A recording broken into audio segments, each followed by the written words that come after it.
السلام علیکم every one, کیسے ہیں آپ سب لوگ؟ آئی ہوپ آپ سب لوگ بالکل ٹھیک ہوں گے۔ تو آج میں ناول رحال بر سید خضر کا ایپیسوڈ 2 کا پارٹ 2 پڑھنے والی ہوں۔ تو ویڈیو شروع کرنے سے پہلے آپ لوگ چینل کو سبسکرائب کر دیں اور ویڈیو کو لائک کر دیں۔ تو چلیے اسٹارٹ کرتے ہیں۔ سرحدی گیٹ کو عبور کرتے وہ چھوٹے چھوٹے قدم اٹھاتے اپنے ارد گرد پھیلی ہریالی کا معائنہ کرتی چلی آئی۔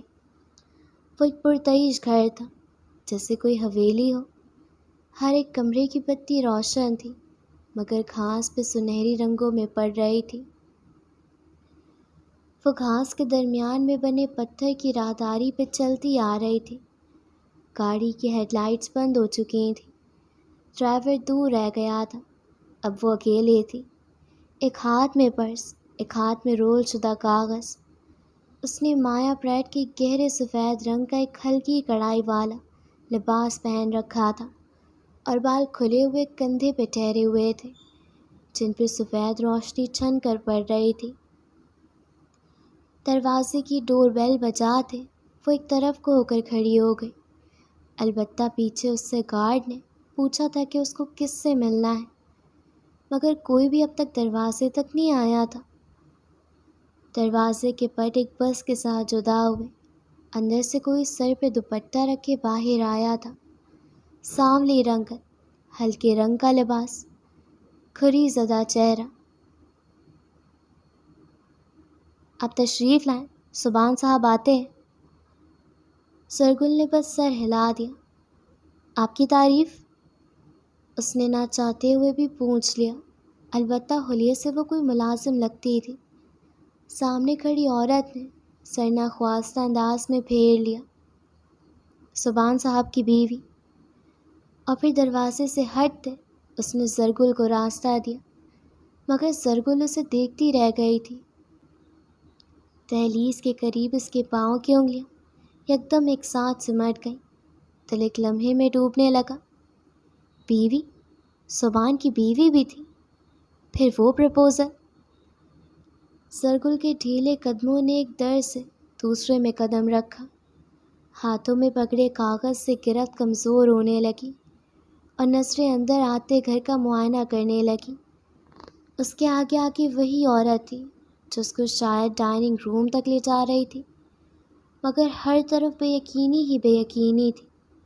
یہ گھر، بلکہ محل، اتنا شان و شوکت والا تھا کہ تمام دیواریں سونے کی لگتی تھیں۔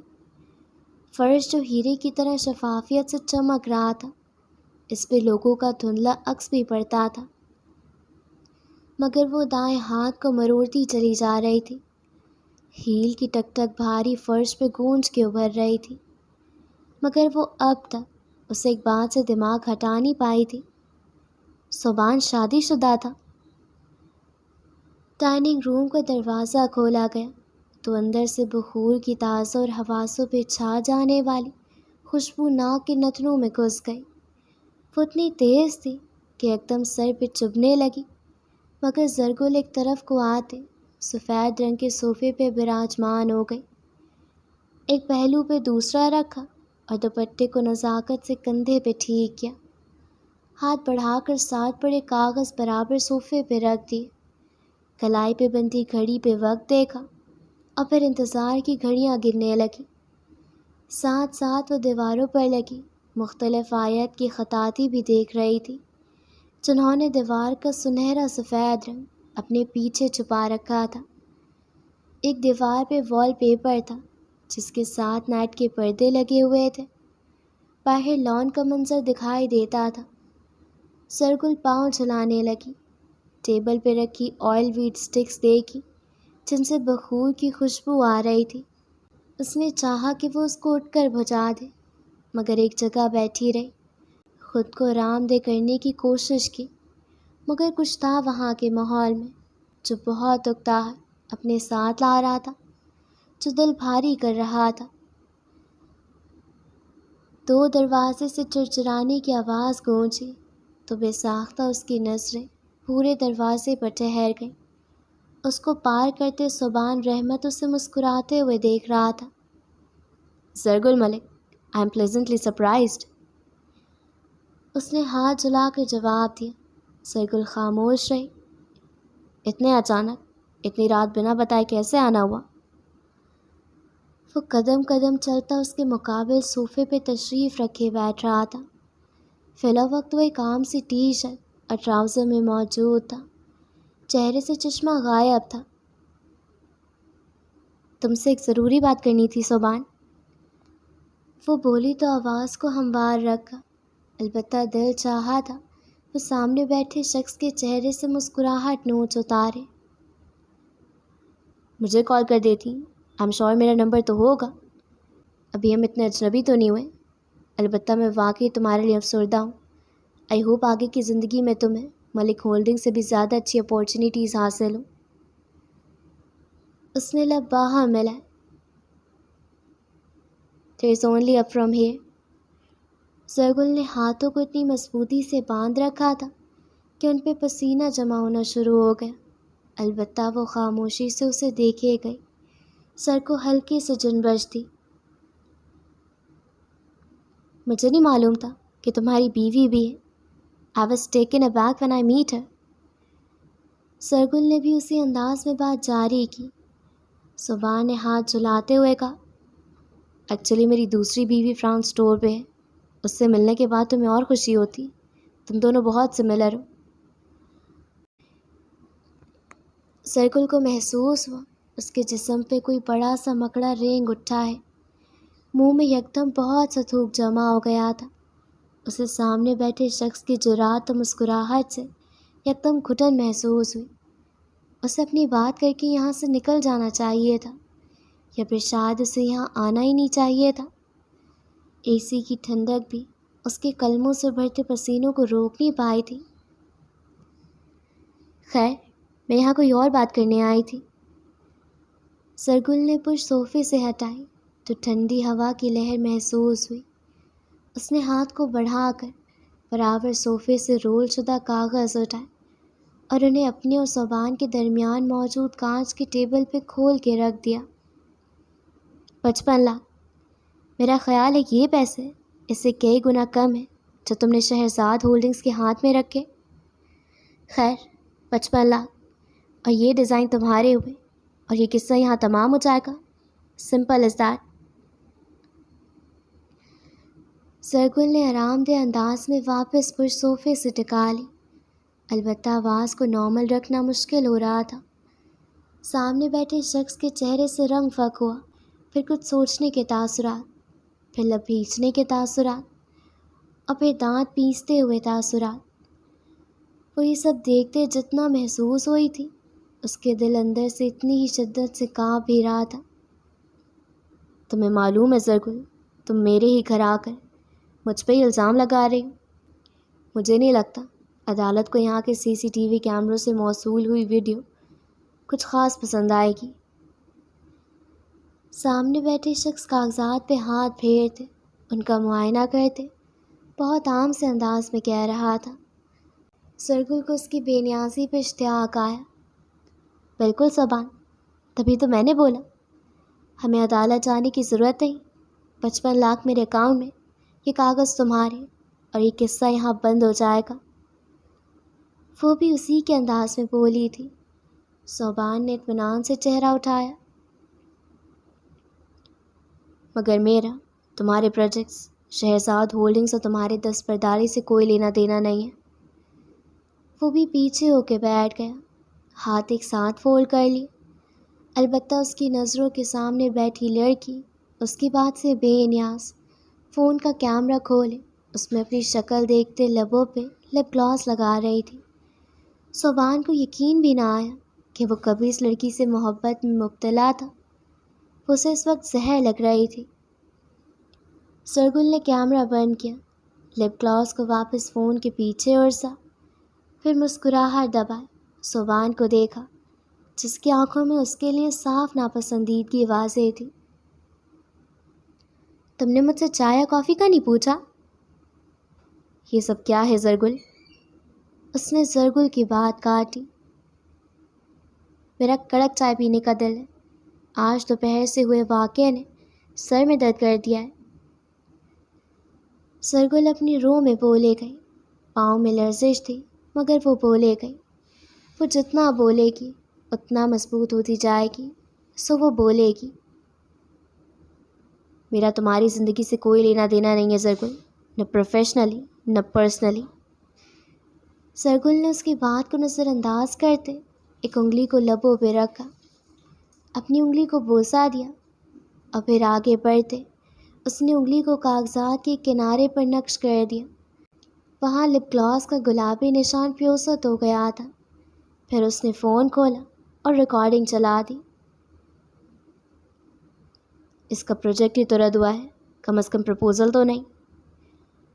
سنہرے سفید ڈائننگ روم میں سناٹا چھا گیا تھا۔ تو کیا تم نے واقعی اس کے ساتھ یہ سب کر کے پرپوزل ریجیکٹ ہونے کا بدلہ لیا ہے؟ کم آن۔ زرگل نے سامنے بیٹھے شخص کے کندھے ڈھیلے ہوتے محسوس کی۔ صوبان کے لب کھلے پھر بند ہو گئے، ماتھے پہ شکنیں ادھر آئیں، بھویں کھٹی ہو گئی۔ نہیں، بس اسے بتانا چاہتا تھا کہ ہر پرفیکٹ چیز پرفیکٹ نہیں ہوتی۔ زرگل کی مسکراہٹ مان پڑ چکی تھی اور سننے بیٹھا شخص اسے بے تاثر نگاہوں سے دیکھ رہا تھا۔ کیا مطلب؟ کمرے میں صابر کی آواز گونجی۔ کچھ نہیں، تم بس اس چیز کو ذہن میں رکھو کہ وہ انجانے میں بھی اس سب کا ذکر کہیں نہیں کریں گے۔ ہر چیز واضح تھی، ہو رہی تھی، ہو جائے گی۔ وہ سب تو ٹھیک ہے، مگر جب انہیں پروجیکٹ میں کوئی فالٹ نظر نہیں آئے گا اور جب وہ شہرزاد ہولڈنگ سے ایکسپلینیشن مانگیں گے تو تب کیا کرنا ہے؟ صابر کی آواز پھر بھج گئی۔ ہر طرف صرف خاموشی تھی۔ درمیان میں ایک کھلا کاغذ تھا جو اپنے اطراف بیٹھے دو لوگوں کو بساط متوفی کی شائمات کی موڑ پہ دیکھ رہا تھا۔ یہ ان کا سر درد ہے۔ اتنے پیسے دے کر سیٹلمنٹ اس لیے نہیں کی میں نے کہ پوری اسکرپٹ لکھ کر بھی میں ہی دوں۔ 55 لاکھ، زرگل نے صوبان کو دیکھتے بنا آواز کہا تھا۔ جب میں نے ہر چیز ان کے مطابق کی ہے تو وہ بھی ہر چیز میرے مطابق کریں گے۔ صوبان نے زرگل سے نظریں ہٹائیں اور سفید کاغذ پہ بنی عمارتوں کو دیکھا جن کے کناروں پہ بہت سے نقش و نگار بنے تھے۔ کہیں کہیں پہ ریاضی کی ایکویشنز لکھی ہوئی تھیں، کہیں کہیں پہ چھوٹے سے پوسٹڈ نوٹس سے جن پہ ہدایت جھلک رہی تھی۔ ان کاغذات پہ کسی کی دن رات کی انتھک محنت عیاں تھی۔ مگر کیا یہ سب ورتھ اٹ بھی تھا؟ صوبان نے زرگل کو دیکھا جس کے لبوں پہ یاسیت تھی اور آنکھوں میں شکوہ۔ کہ یہ سب ورتھ اٹ تھا؟ زرگل کو گلے میں آنسوؤں کی گیند محسوس ہوئی تھی۔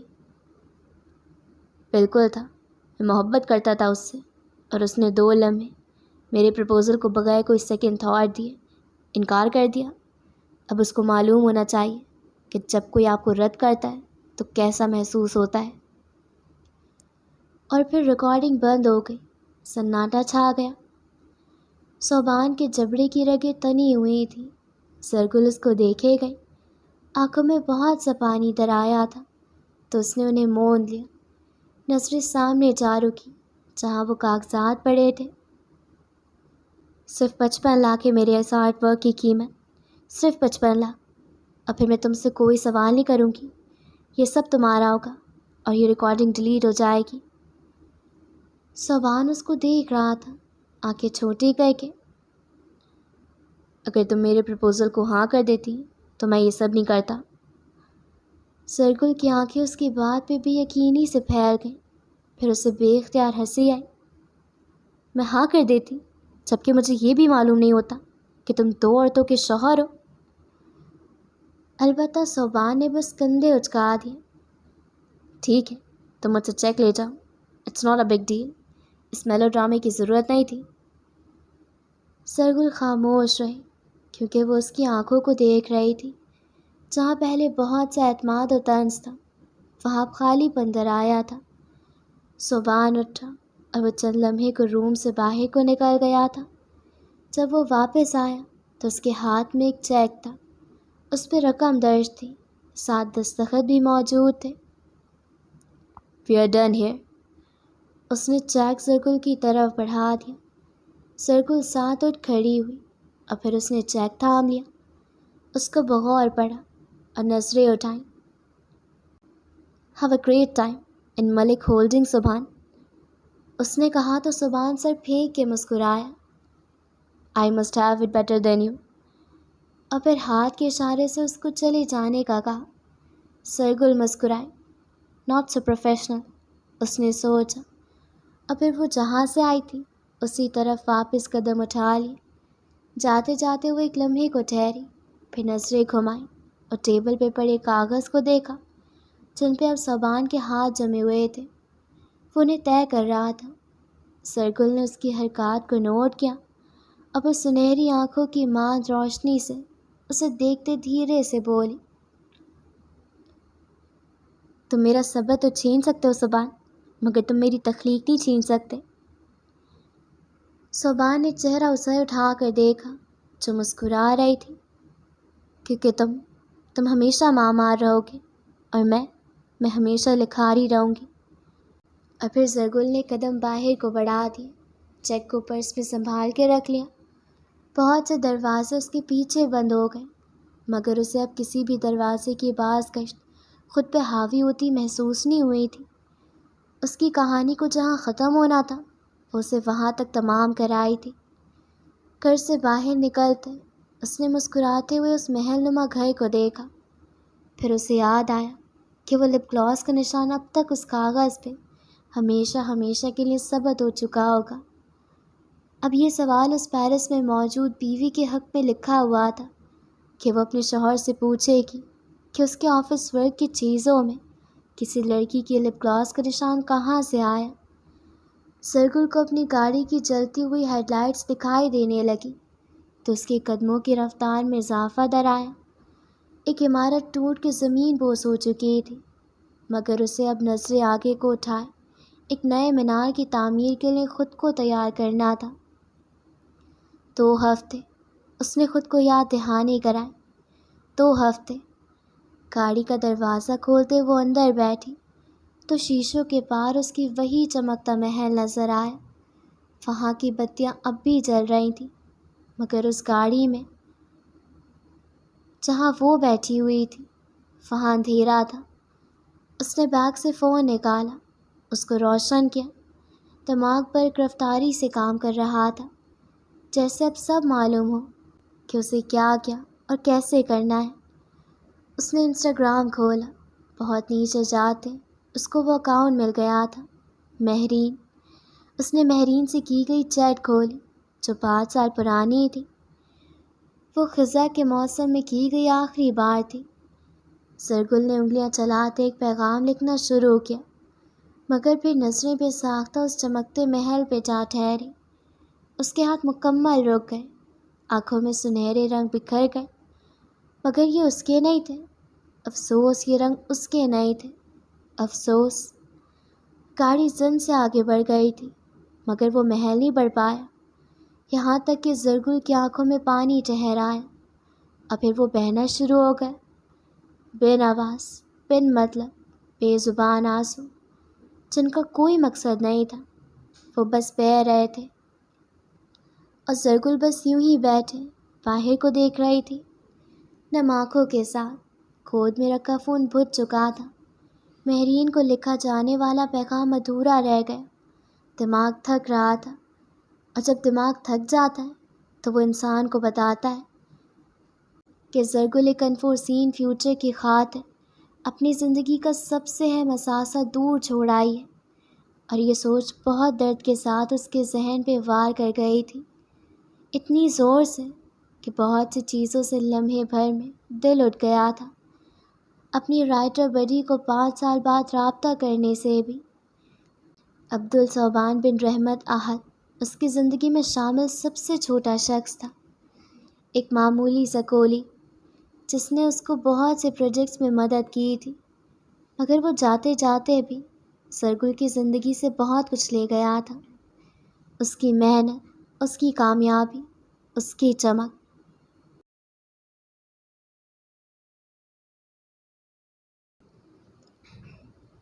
فون کو آہستہ سے اس نے بستر پہ ڈال دیا، دونوں ہاتھوں سے سر پکڑا اور زمین کو دیکھنے لگا۔ پریشانی مسلتے ہوئے وہ گہری سوچ میں مبتلا تھا۔ سمجھ نہیں آ رہا تھا کہ وہ کیا کرے۔ فون کال کے منقطع ہو جانے کے بعد بھی وہ ایک عجیب گھٹی گھٹی سی کیفیت محسوس کر رہا تھا، جیسے اتھر کی آواز کی باز گشت سمندر پار اس کے گھر کی دیواروں میں سما گئی ہوں۔ منہٹن کا سورج گیلری کے پار ابھر رہا تھا۔ نیا دن شروع ہونے کو تھا، مگر ایک مسلسل سی تھکاوٹ جو اس کے اپنے حصار میں لیے ہوئے تھی۔ آئزک نے بستر سے اٹھتے تولیہ ساتھ اٹھایا، پھر کپڑے اٹھاتے وہ واپس واش روم کی طرف ہی بڑھ رہا تھا کہ لمحے بھر کو رک گیا۔ بستر کی طرف لوٹا، فون اٹھایا، باس کو ایک میسج لکھ کے بھیج دیا، اور پھر واپس وہ ان بیڈ پہ اچھالتے وہ آگے بڑھ گیا۔ تمام نیندیں یکدم غائب ہو چکی تھیں۔ یکدم بہت سے فیصلے اب اسے ایک ساتھ کرنے تھے، وقت نہیں تھا۔ چند لمحے تک واش روم سے تیز پانی برسنے کی آواز باہر کے کھوکھلے خالی کمرے میں گونجتی رہی۔ سیاہ فون پہ باس نامی بندے کی 2-3 کالز آئی تھیں، اور پھر 1-2 میسج۔ فون کبھی جاگ جاتا، کبھی بجھ جاتا۔ واش روم کا دروازہ کھولتے اس نے تولیے سے بالوں کو رگڑنا شروع کیا۔ پانی کی بوندیں زمین پہ ٹھہرنے لگی۔ ہاتھ سے پانی سکھاتے اس نے ٹی شرٹ پہ رکھے فون کو اٹھایا، پھر میسج پڑھا اور کال ملا دی۔ بیل جاتی رہی، مگر دوسری طرف سے کوئی رابطہ نہ ہو سکا، تو آئزک نے باس کے آٹومیٹک وائس میل پہ فارغ ہو تو مجھے کال کرو کہہ کے فون بند کر دیا۔ پھر کمرے کا نقش درست کیا، بستر کی چادر جو کل ہی تبدیل کی تھی اس کو ٹھیک سے واپس بچھایا۔ نائٹ سٹینڈ کے نزدیک رکھا پانی کا جگ اور گلاس اٹھاتے وہ کمرے کی دروازے کی جانب بڑھ گیا۔ ساتھ فون اٹھایا جہاں باس کی کال آنے لگی تھی۔ شرٹ پہنے بغیر وہ کمرے سے باہر نکل آیا۔ اس کے کمرے کے بالکل برابر میں ایک ٹریڈ مل تھی، جس کے اوپر فی الوقت چند کارٹون رکھے ہوئے تھے، اور اس کے ساتھ ہی ساتھ ایک بند کمرہ تھا۔ شاید وہ کوئی گیسٹ روم تھا یا شاید کسی اور کا کمرہ، مگر وہ ایک عرصے سے کھلا نہیں گیا تھا۔ اس کے ساتھ ہی صوفہ کم بیڈ تھے، اس پہ بھی آئزک کا سامان دھرا ہوا تھا۔ مختلف دیواروں پہ مختلف رنگوں میں بکھری نفیس تصاویر آویزہ تھی۔ کچن کے قریب دیوار پہ ایک لمبی چوڑی سی پینٹنگ تھی، خون اور بنفشہ کی رنگوں میں بنائی گئی یہ تصویر، جس میں ایک عورت اپنے لباس کے ساتھ ایک ٹیبل پہ بیٹھی تھی۔ اس کے ہاتھ میں مشروب کا گلاس تھا، اور قریب ایک سوٹ پہن میں بیٹھا مرد اس عورت کو دیکھ رہا تھا، مگر اس کی آنکھوں پہ پڑتے عکس میں عورت کی جگہ شراب کا ریلا تھا۔ تصویر کے نیچے تخلیق کار کا دستخط تھا، اور ساتھ لکھا ہوا تھا آئزک ملر کے نام، 34 سالگرہ کی خوشی میں۔ وہ فون کان سے لگائے ان سب کو نظر انداز کرتے سیدھ میں چلا آیا جہاں ایک اوپن کچن تھا۔ سلاب کے مقابل فولڈیبل ٹیبل تھی، جس کو الگ الگ انداز میں کھولا جائے تو وہ 2 سے 4 اور 4 سے 6 لوگوں کا دسترخوان تک بن جاتا تھا۔ اس سیاہ فرنیچر کے ساتھ ابھی صرف 2 کرسیاں خالی پڑی تھیں، ان پہ وائن گلاسز تھے۔ آئزک گیلے بال ہاتھ سے سیٹ کرتے ہوئے کچن کے برابر رکھے فریج کا دروازہ کھولے کھڑا ہو گیا۔ نہیں تو پھر ایک کام کرتے ہیں، یہ بتاؤ تم فارغ کب ہوتے ہوگے؟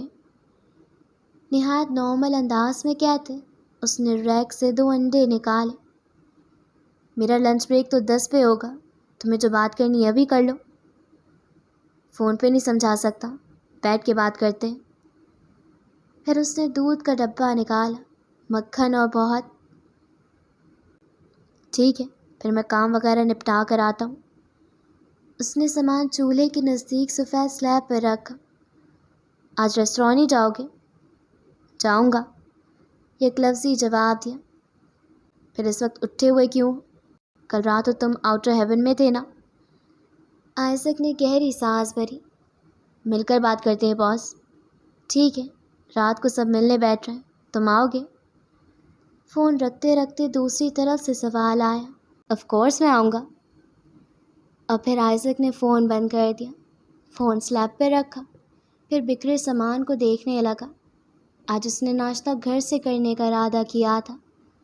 آنکھوں کو اس نے کندھے کے نزدیک مرکوز کیا تو وہاں اب تک وہ چھوٹا سا سیاہ ٹیٹو سوجا ہوا تھا۔ اس نے سر ہلاتے باسکٹ سے ایک چھوٹی سی کٹوری نکالی، اس میں کنڈا توڑ کے ڈال دیا، پھر اس میں چینی، نمک اور دودھ ڈالتے اس نے ایک کانٹے کی مدد سے اس کو پھینٹا۔ قریب پڑی ڈبل روٹی کے پیکٹ سے چند نکالتے انہیں کٹوری میں انڈے کے بیٹر میں بھگو دیا، پھر ایک کیبنٹ سے نان اسٹک فرائی پین نکالا، اس میں نہ ہونے کے برابر تیل ڈالا اور 3 ڈبل روٹی کے فرنچ ٹوسٹ سینک لیے۔ انہیں پلیٹ میں نکالتے اس نے ایک سائڈ پہ کیا، دوسرا انڈا اٹھایا اور پین میں توڑ کر ڈال دیا۔ سردی کو توڑے بغیر اس نے آنچ کم کر دی۔ بھیگے بالوں سے پانی ٹپکنا بند ہو چکا تھا، اسے ابھی پٹی بھی کرنی تھی اور چند کام اور۔ وہ سلیب پہ دونوں ہاتھ رکھے ترچھا ہو کے کھڑا ہو گیا۔ انڈے میں نمایاں ہوتے بلبلے دیکھے گیا۔ اس نے سنک سے پانی کے گلاس میں تھوڑا سا پانی لیا اور انڈے پہ چھڑک دیا، اور پھر بالآخر ایک بڑے سے فلیپر کی مدد سے اس نے انڈے کو پلیٹ میں منتقل کر دیا۔ کافی کا ارادہ ترک کرتے کہ وہ کافی پاز کے ساتھ ہی لے گا، وہ ٹیبل پہ ناشتہ رکھتے کرسی کھینچتے رکا، جیسے کچھ یاد آیا۔ وہ لاؤنج کی طرف آیا، وہاں بستر پہ ایک کتاب پڑی تھی۔ آئزک نے وہ اپنے ساتھ اٹھا لی اور پھر کچن کی طرف واپس آ گیا۔ کتاب کو ٹیبل پہ رکھتے اس نے ڈبل روٹی کے ٹکڑے کرتے انڈے کی زردی پہ رکھی تو زردی بہہ نکلی۔ اس نے دوسرے ہاتھ سے کتاب کے اندر موجود ایک وزٹنگ کارڈ تلاش کیا جو اس نے بک مارک کی جگہ استعمال کیا تھا۔ وہ سینیکا کی کتاب آن دا شارٹنیس آف لائف کے درمیان تک پہنچ چکا تھا۔ صفحے نمبر 90 پہ اس کو اپنا آخری پڑھا پیراگراف مل گیا۔ اس نے کارڈ ایک طرف رکھا اور لفظوں کی نظر گردانی جاری کر دی۔ اسے اسٹوئزم کو سمجھتے اور زندگی پہ لاگو کرتے اب 10 سال سے زیادہ ہو گئے تھے۔ کتاب پڑھتے پڑھتے نہ جانے کیوں اس کے دماغ میں وہ جملے ایک یاد بن کے نازل ہوئے جب اس کو عطر نے کہا تھا، تم ان رومی فلاسفر کو پڑھ پڑھ کے خود بھی ایک کسی اسٹوئک جیسے دکھتے ہو۔ کرسی پہ بیٹھے آئزک کے لب بے ساختہ مسکراہٹ میں ڈھل گئے۔ اس کے چہرے کے تراشدہ نقوش اسے کسی مجسمے کی طرح عیا کرتے تھے، کسی اطالوی مجسمہ ساز کے ہاتھوں سے بنائے گئے مجسمے کی طرح۔ سالٹ اینڈ پیپر بال اور داڑھی کو تراشنے کے بعد اس کا چہرہ سرمئی سا لگنے لگتا تھا۔ وہ اکثریت امریکنوں کی رنگت کے مقابلے میں زیادہ ٹینڈ اور چسیل تھا، اور جو بھی آئزک کو جانتا تھا وہ یہ بھی جانتا تھا کہ آئزک اسٹوئزم پہ ایمان رکھتا ہے۔ یہ یقین اس کے ہمراہ تھا۔ سینیکا کی کتاب کے چھوٹے چھوٹے پیراگراف پڑھتے انہیں سمجھتے وہ ناشتہ کر رہا تھا کہ اس کے فون پہ رنگ بجی۔ اس نے نظریں کتاب سے ہٹائیں، فون دیکھا، وہاں ایک نوٹیفیکیشن جگمگا رہی تھی۔ آئزک کی بھویں اکٹھی ہو گئی۔ کتاب کو پرے کرتے اسے الٹا کر کے رکھ دیا، پھر فون اٹھایا، انسٹاگرام کھولا تو آنکھوں میں حیرت ابھری۔ فون پہ چلتی انگلیاں لمحے بھر کو ٹھہر گئیں۔ وہ انسٹاگرام پہ زیادہ ایکٹیو نہیں رہتا تھا، البتہ جب وہ کبھی کہیں ٹریول کر رہا ہوتا تو وہ سٹوریز لگا دیا کرتا تھا۔ یہاں اکثریت میں اس کے سوشل اور آف لائن دوست ہی تھے اور چند لنکڈن کے لوگ۔ ان سب کو کل ملا کر اس کے کچھ 9 سے 1000 فالوورز تھے، مگر ہفتے کے صبح جب وہ اپنا اکاؤنٹ دیکھ رہا تھا تو اس کے فالوورز 6000 کے حدود پار کرنے والے تھے۔ اس نے سمجھنا چاہا کہ ایک رات میں ایسا کیا ہوا کہ عام لوگوں کے لیے اس کا اکاؤنٹ اتنا سیچوریٹڈ ہو گیا۔ اس نے ان باکس کھولا، وہاں بھی بہت سے نئے لوگوں نے اس کو مختلف قسم کے پیغامات بھیج رکھے تھے، مگر کیسے اور کیوں؟ یہ کون لوگ تھے؟ کسی بھی پیغام کو بنا کھولے اس نے کیلی کا میسج کھولا جس کی نوٹیفیکیشن چند لمحے پہلے جگمگائی تھی۔ اس نے آئزک کو ویڈیو ریل بھیجی تھی۔ نیچے اس نے سوال کیا تھا، یہ کب ہوا؟ اور ساتھ ایک آنکھ مارنے والا ایموجی۔ بریڈ کا آدھا ٹکڑا ہاتھ میں ہی رہ گیا تھا۔ آئزک نے ناسمجھی سے ویڈیو کھولی۔ اینی نام کی لڑکی جو اس ویڈیو کی شروعات میں مسکرا رہی تھی، سفید کراپ ٹاپ اور ایک ہاتھ میں گلاس تھامے، ویڈیو کے درمیان میں اس نے ایک آنکھ ماری۔ کیپشن میں لکھا آیا، جب آپ کو ایک معمولی نائٹ کلب میں ایک ہاٹ شاٹ آئی کینڈی مل جائے۔ اور پھر اسی لمحے کیمرے کا رخ پلٹا۔ سفید شرٹ اور سیاہ پین نما ڈریس کوڈ میں ملبوس، وہاں مشروبات انڈیلتا آئزک کھڑا تھا۔ ہاتھ میں پکڑے فون پہ اس کی گرفت مضبوط ہو گئی۔ ناگواری سے آنکھیں بند کر لی۔ ڈبل روٹی کو پلیٹ میں واپس رکھ دیا۔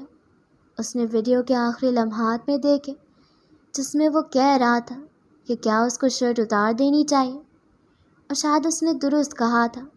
اس ویڈیو پر فی الوقت 8 لاکھ ویوز تھے۔ وہ لڑکی جس نے کل اس سے گفتگو کرنے کی کوشش کی تھی، وہ انسٹاگرام کی ایک مشہور انفلوئنسر تھی۔ آئزک کو اس کا اکاؤنٹ کھولنے کی ضرورت نہیں پڑی۔ نیو یارک کی آبادیوں میں وہ بہت سے اینی دیکھ چکا تھا اور ان کو جانتا تھا۔ اس نے نہ چاہتے ہوئے بھی کامنٹ باکس کھولا، جہاں اکثر لوگ نازیبا کلمات کا تبادلہ کر رہے تھے۔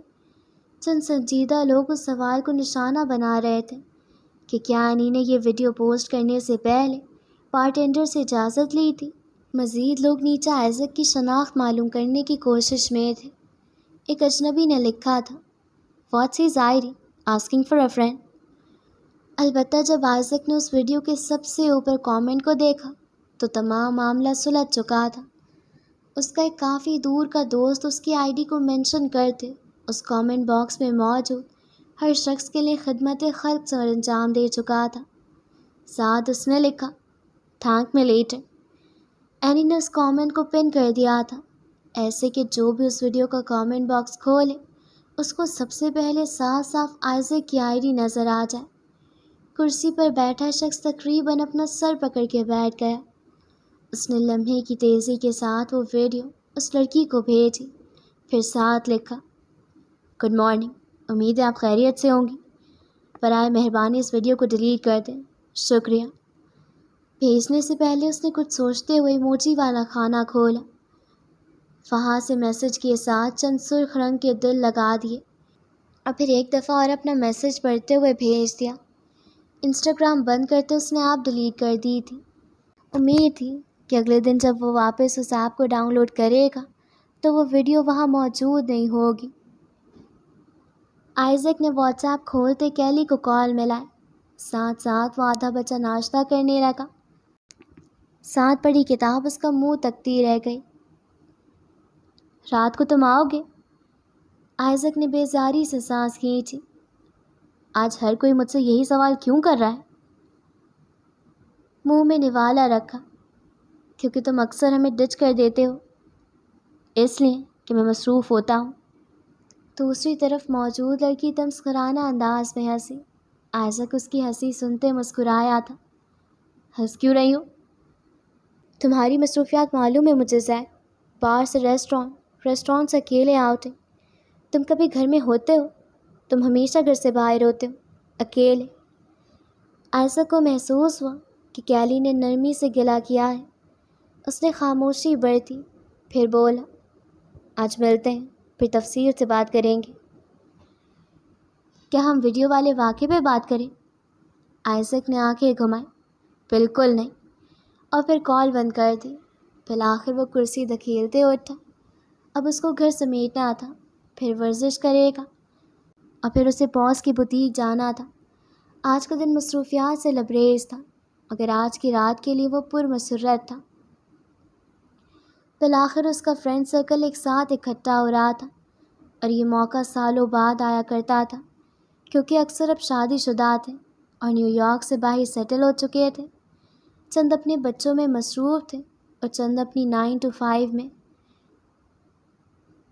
ان سب میں سے آئزک تھا جو نہ شادی شدہ تھا، نہ کسی اور کی ذمہ داریاں اپنے سر لیتا تھا، نہ قید۔ وہ واحد آزاد پرندہ تھا جس کو اپنے دل کے سننے کی آزادی حاصل تھی۔ دنیا میں آج تک اس نے جتنے بھی ممالک کا سفر کیا تھا، وہاں وہ کسی نہ کسی کو اپنا دوست بنا لیتا تھا۔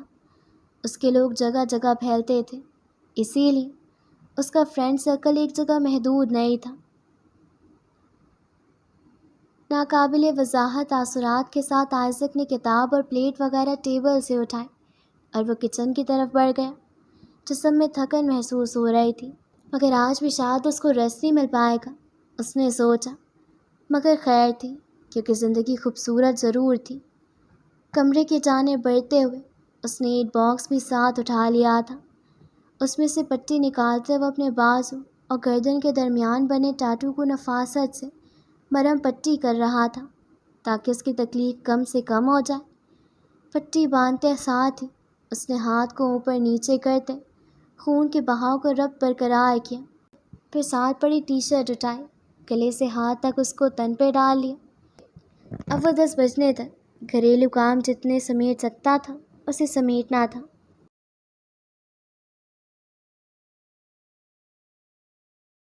مغرب کی نماز پڑھ کر جب وہ اٹھی تو آسمان بالکل اندھیرے سے ڈھکا چھپا تھا۔ بہت سے بادل ایک ساتھ اکٹھے تھے اور حبس کی وجہ سے جب اس نے سر سے دوپٹہ ہٹایا تو پسینہ جمع ہوا تھا۔ حبور نے اسی کو بند کر دیا تھا کیونکہ شاید اب بارش ہونے کو تھی۔ حبور واپس کچن کی طرف آ گئی تھی جہاں بیکنگ کا سامان بکھرا پڑا تھا۔ دکھتے ہاتھوں کے ساتھ بھی اس نے واپس کیک بنانے کا ارادہ کر لیا تھا۔ شکر اس نے پڑوسیوں کو اپنے آنے کی کوئی اطلاع نہیں دی تھی۔ وہ ایک بڑے سے باؤل میں انڈے اور میدے اور بیکنگ پاؤڈر کو ملانے لگی تھی کہ فون پہ میسج کی گھنٹی بجی۔ اس نے واٹس ایپ کھولا تو زرگل کا میسج تھا۔ میرے بابا سے بات ہو گئی۔ حبور نے آگے وائس ریکارڈ کر کے بھیجا۔ چند لمحے بعد زرگل کا پیغام آیا۔ روبی خالہ نے بولا ہے کہ زیادہ گرم کپڑے رکھنے کی ضرورت نہیں، بس ایسی چیزیں زیادہ لو جو کیجول اور فارمل دونوں میں چل جائیں۔ ہلکے رنگ لے لو، دیٹس اٹ۔ اس کا میسج سننے کے بعد شاید زرگل کچھ لکھنے لگی تھی۔ تب تک کے لیے حبور نے اس کی چیٹ کو بند کیا۔ ابھی دوسرے نمبر پر اس نے دیکھا اپنے دوستوں کا گروپ جہاں ایک کے بعد ایک میسیجز آ رہے تھے۔ البتہ حبور نے اس گروپ کو میوٹ کر رکھا تھا۔ حبور نے کچھ اچنبھے سے گروپ کھولے۔ وہ 4 لوگوں کا گروپ تھا جس میں اس وقت اس کے علاوہ 3 لڑکیاں بات کر رہی تھیں۔ علیزہ: ہاں تو تم لوگ مجھے پن لوکیشن بھیج دو، میں اس کو فالو کر لوں گی۔ تم لوگ کب تک پہنچو گے؟ عارفہ: دیکھ لو 8 بجے تک۔ حبور نے کچھ حد تک اوپر تک سکرول کرتے تمام میسیجز کا خلاصہ لینا چاہا تو اسے معلوم ہو کہ علیزہ جو شادی کے بعد پہلی مرتبہ مدینے سے واپس آئی وہ سب کو ٹریٹ دے رہی ہے، سب نے گیٹ ٹوگیدر رکھا ہے۔ عارفہ نے جب دیکھا کہ حبور آن لائن آ گئی ہے تو اس کا پیغام آیا: تم آؤ گی کل حبور؟ حبور کو پہلی مرتبہ اپنا نام تمام گفتگو میں دکھائی دیا۔ مجھے تو کچھ نہیں معلوم کہ تم لوگ کیا پلان کر رہے ہو۔ اس نے پیغام لکھ کر بھیجا، پھر آگے لکھا: شادی کی بہت مبارک ہو علیزہ، اور مدینے کی زیارت بھی۔ وہ علیزہ کی شادی میں نہیں گئی تھی۔ تم جب سے آن لائن ہی نہیں تھی، ہمیں لگا تم مصروف ہو۔ خیر، تانیہ نے ساتھ جگہ اور وقت بھیجے۔ اوکے، کل میں آ جاؤں گی۔ اور ساتھ اس نے ایک ایموجی بھیجتے گروپ بند کر دیا۔ دل بھاری سا ہو گیا تھا اور اداس بھی۔ وہ اپنی دوستوں سے تعلقات کھو رہی تھی اور اس بارے میں وہ کچھ بھی نہیں کر پا رہی تھی۔